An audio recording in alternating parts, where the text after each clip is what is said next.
I think many people will be surprised of how amazing this diecast is. Here's Kevin Harvick's 2019 Busch Beer Big Buck Hunter Ford Mustang. Howdy folks, it is Diecastbuffet here again. Welcome back to another NASCAR Diecast review. Today's car is going to be Kevin Harvick's Busch Big Buck Hunter. Busch Beer Big Buck Hunter Ford Mustang. Now, this is an unofficial Darlington throwback. I mean, it's not a throwback. It's a Darlington race car, but it does have the Darlington throwback race car logo here, and that thing looks really messed up, and you also have the vintage Goodyear lettering. This is a orange, kind of like a three-dimensional, kind of like a camouflage kind of look to it. If you think about it, they've made so many Kevin Harvick diecasts in 2019. You got the Busch Big Buck Hunter, you got the Busch Beer, you got the Busch Light Beer, you got the Mobile One, Hunt Brothers Pizza Joint, you got the Busch Flannel, you got the Carbon Busch car, then you got the Busch Millennial car. I mean, it just goes on and on. Without further ado, let's go ahead and get this diecast out of the box. Here she is, folks, brand new, out of the package, Kevin Harvick's 2019 Busch Beer Big Buck Hunter Ford Mustang, and my goodness, that is a mouthful to say. And this paint scheme, it's kind of interesting to see how the whole pattern works for this. So it kind of has like a very like printed kind of like pattern across it, and I think that is intentional, believe it or not. I'm not really sure what they're trying to do there, but one thing I will say that really came at me, so to speak, is over here on the deck lid. It says Hall of Fame Tony Stewart. Kevin Harvick's car did not include a Tony Stewart throwback, but what it did include, though, is an orange car. Now, if you remember Eric Almirola, well, he had the throwback to his 2002 championships, as well as the 05, and of course, Clint Boyer with the 2011.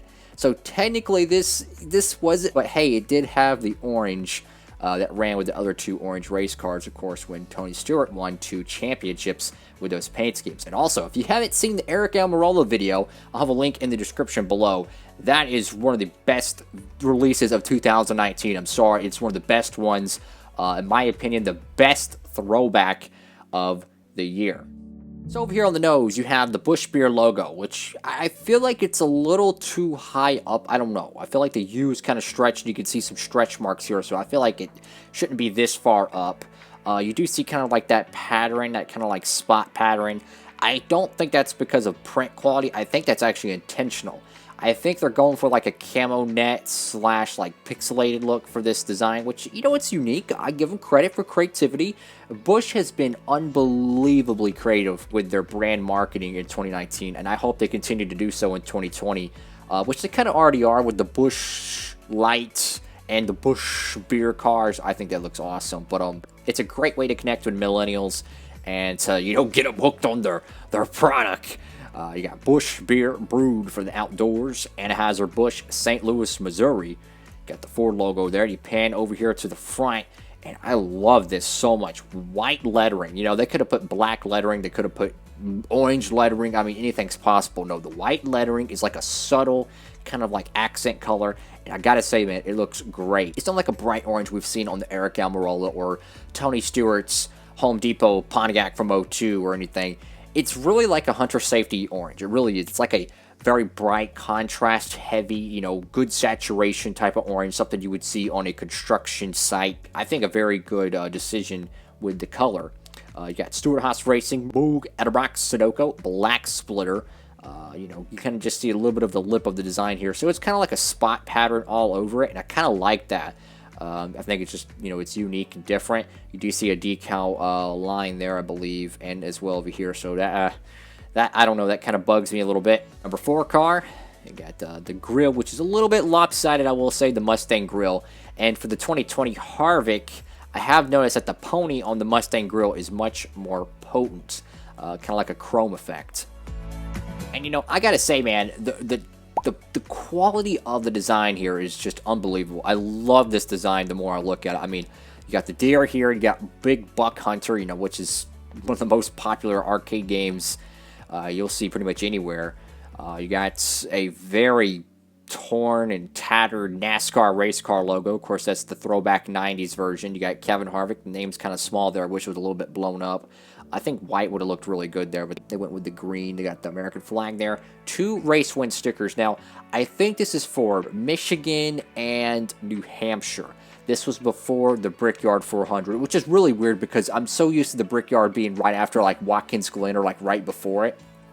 And, like, in 2019, the Brickyard was the final race before the playoffs, which Harvick would win after Donington. This was when he only had 2 wins on 2019. You got Ford, Mobil 1, Haas, I think it's Alsco, Hunt Brothers Pizza, Mobil 1. I love this design, man. I mean, just look at that. It just, to me, it looks like they had a bunch of camo netting sitting on like a deer blind or something just out in the woods. It just looks really good, man. I love this. The 4 is pretty well censored. A little bit of like a scrape or something at the top of the 4. I wish it was a little bit higher up, but you know, beggars can't be choosers. I love the bottom here. The design goes all the way down to the side skirts, and you can just see the level of grass. Like, it's darker at the bottom, then it kind of gets a little bit brighter as you go on, and you get to see the trees, and you have the animals in the background. Just beautiful job by Stewart-Haas Racing and Busch coming up with this paint scheme. NASCAR Heat 4 TV promotion decal there. Mechanics wear 3M Lincoln welders, and I just really like this design. Also have a small Haas logo right there. You know, I will say though, it would have been hilarious if they would have put a racing hat on the deer. That would have been hilarious if it said like Busch beer or something, and it had like, I don't know, like a foam finger. I think that would have been hilarious. Over here on the tail end, it's just a all golf-esque green on the back end of the car. But what's so interesting about this, it's almost like the back end of the car is like a tree, like a bush or something, because you can see how the tree line kind of wraps up and kind of gets a little bit more potent on the tail end. So it's kind of like the whole back end of the car is kind of like a brush line or something. Really cool stuff right there. You got Busch right there in the middle. You got the Ford license plate, Mobil 1, number 4. I will say, though, I wish the number 4 was back on the taillights. That's just a nostalgia thing to me.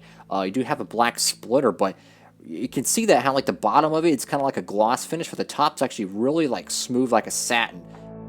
Over here on the right side of the car, and just once again, man, I mean, the attention to detail with this paint scheme. This is why Busch has some of the best paint schemes in NASCAR, because they do this 3-dimensional designs. They don't just put, oh, it's just a tree. No, they put a field, right? A field of plains. You have the animals everywhere. You have different bright colors. You have depth of field, and that's such a really cool thing to see on a diecast.